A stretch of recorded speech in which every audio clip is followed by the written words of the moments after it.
बच्चों, मैं श्रीमती चंदा सिन्हा बेमेतरा छत्तीसगढ़ से। और आज के वीडियो में हम जानेंगे अध्याय 10 कोण।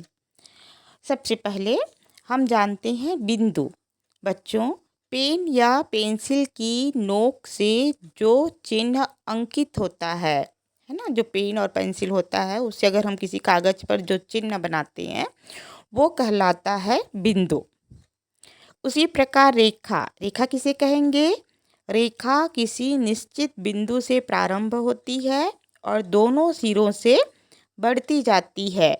यदि हमने किसी कागज पर एक बिंदु खींच लिया और उस बिंदु से दोनों सिरों पर खींचना प्रारंभ करते हैं तो वो कहलाती है रेखा। अगली है किरण। किरण किसी निश्चित बिंदु से प्रारंभ होती है और केवल एक ही दिशा में बढ़ती जाती है। तो बच्चों, रेखा और किरण में ये अंतर है कि रेखा दोनों दिशाओं में बढ़ती है जबकि किरण बिंदु से प्रारंभ होकर एक ही दिशा में बढ़ती है। अगला है रेखाखंड। किसी दो बिंदु के बीच की निश्चित दूरी को रेखाखंड कहते हैं और रेखाखंड रेखा का एक निश्चित भाग होता है। इसी प्रकार कोण, दो रेखाएं जब एक दूसरे को काटती है तो उनके मध्य बनने वाले झुकाव को कोण कहते हैं। प्रत्येक कोण में दो भुजाएं और एक शीर्ष बिंदु होता है।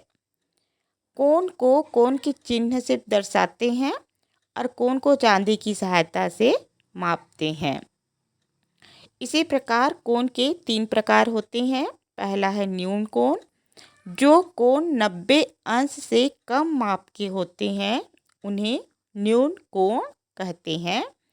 दूसरा है समकोण, 90 अंश के माप वाले कोण को समकोण कहते हैं।